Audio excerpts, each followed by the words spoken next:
For decades, the story between the United States and China was all about partnership.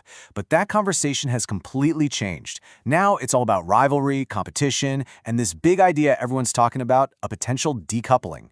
And this isn't just about spreadsheets and trade deficits. Nope, this is a massive clash between two totally different ways of seeing the world and what an economy is even for.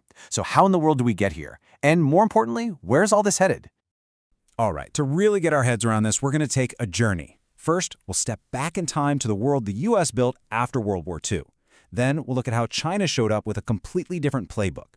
We'll zero in on where these two systems are clashing head-on, see how America is now scrambling to respond, and finally, we'll tackle that giant question: what on earth does this mean for the future of the global economy? Okay, so let's start at the very beginning. Because to understand the fight we're in today, you first have to understand the system that's been running the show for more than 70 years. An economic world order built almost entirely on American ideas. Right after World War II, the U.S. realized its economic muscle could shape the entire planet. It wasn't just about having the biggest army. Things like the Marshall Plan were genius, really, using economic aid to build up allies and box out the Soviets. And get this, even when the U.S. started buying way more than it sold in the 70s, the thinking was, hey, this is a sign of strength. We're the world's #1 customer. This whole philosophy led to a massive moment in 2001, letting China into the World Trade Organization. The big bet was that if we just plugged China into our system, they'd eventually become more like us. And man, that was a bet that would define the 21st century. And that bet was guided by what we can call the old playbook. And the rules were simple. Rule 1, free markets make everyone richer and stronger. Rule 2, the main goal is to make consumers happy. That means lower prices, more choices. The thinking was pretty clear. Countries don't really compete with each other, their companies do. And if we all just trade together, we'll have a more peaceful world. For a long time, this was the gospel. But while the U.S. was busy playing by those rules, a new challenger was rising. And they weren't just playing a different game, they were on a completely different field. For China, the economy and national security are two sides of the same coin. They're totally linked. Just look at their own national security law. It defines economic security not by how much a new TV costs, but as protecting the whole system, and especially those industries that they call the lifelines of the national economy. This is a worldview where the economy is first and foremost a tool for state power. It's just a fundamentally different starting point. And this isn't just some abstract policy idea. It's a deeply held belief. Back in 2013, in a speech to his top officials, Xi Jinping laid it out as clearly as you possibly could. He said, capitalism is doomed to failure and socialism will prevail. I mean, wow, that one sentence tells you everything you need to know about the scale and the long-term ambition behind China's economic strategy. So how do they do it? The model is often called state capitalism. But it's so important to understand this is not the old Soviet Union's top-down command and control mess. The Chinese Communist Party looked at why the USSR failed and they learned. They built a clever hybrid system that lets the market create wealth and drive innovation. But, and this is the key part, it's always within a strategic framework that is directed by the state to serve its national goals. So, what happens when you have these two totally different systems operating on the same planet?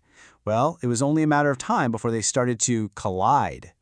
And the main battlefield is this critical group of what you could call national power industries. We are talking way beyond just jets and tanks. This includes technologies that are dual use. They have both military and commercial value, and all the industries that make everything else possible. Think semiconductors, aerospace, AI, biotech. These are the absolute building blocks of power in the 21st century. And this slide really puts it all in a nutshell.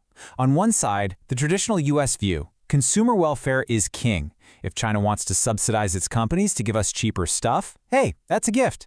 Moving factories overseas, that's just smart business.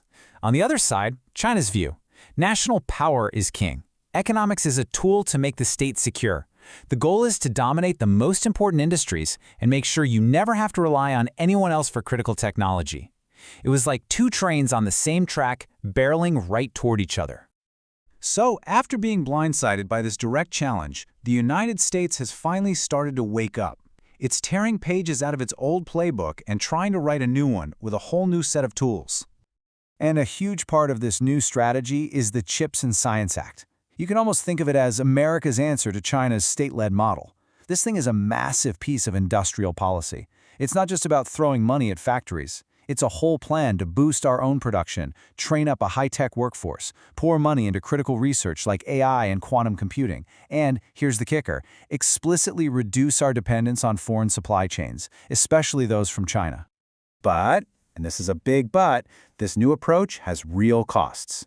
When you use tools like tariffs, a major weapon in the recent trade war, it doesn't just hit some faceless corporation, it hits you and me. One analysis from 2019 figured that these tariffs were costing the average American household about $1,000 a year. And that really shows you the tough trade-off we're facing now. The goal of national security is now bumping right up against the old goal of getting the cheapest stuff possible. This has led to a couple of new buzzwords that you're probably hearing a lot: decoupling and friendshoring. Decoupling is the really radical idea, intentionally trying to pull the US and Chinese economies apart. A kind of less intense version of that is friendshoring.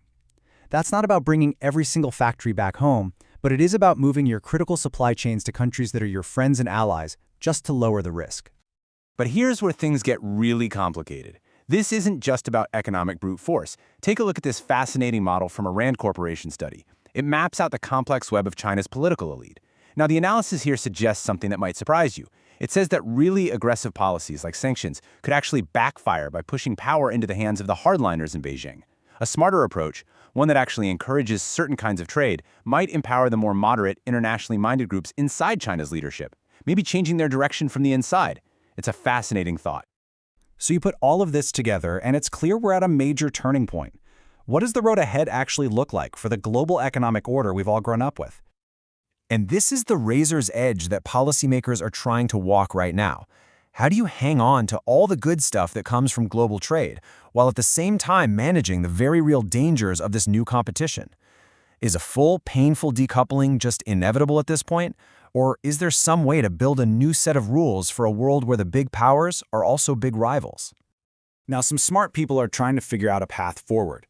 One idea that's been floated is something with a very long name: a multilateral competitive neutrality framework. Okay, it's a mouthful, but the idea behind it is pretty simple. Create a shared set of rules to make sure that state-owned companies and private companies are all playing on a level field.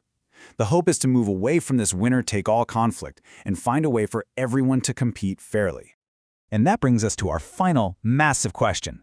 Are we watching the final days of the global trade order as we've known it? Or is this just the messy, painful birth of something new, a system that's actually built for an era of intense competition? The answer to that question is going to define our world for decades to come. Subscribe now for more conflict breakdowns.